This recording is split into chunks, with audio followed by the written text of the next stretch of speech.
નમસ્કાર મિત્રો, ઉપલેટા તાલુકામાં આવેલા ભયાવદર નજીકના પડવાલ ગામે આજે એક સનસનાટીભરી હત્યાની ઘટના પ્રકાશમાં આવી છે. ગામના બસ સ્ટેન્ડ પાસે કુટુંબિક કાકા અદ્રેમાન નોયડા અને ભત્રીજા સોહેલ અબુજ નોયડા વચ્ચે કોઈ જૂની અણગમતી બાબત વચ્ચે સામાન્ય બોલાચાલી થઈ હતી.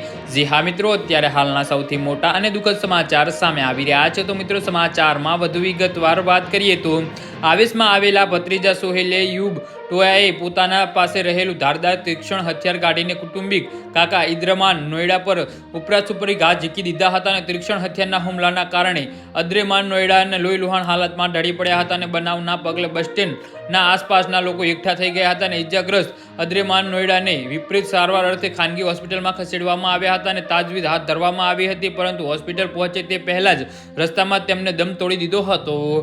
હા મિત્રો, તો આના વિશે તમારું શું કહેવું છે તો નીચે અમારી કમેન્ટ બોક્સમાં જરૂરથી જણાવજો અને મારી યુટ્યુબ ચેનલને સબસ્ક્રાઇબ કરવાની ભૂલતા નહીં. ધન્યવાદ.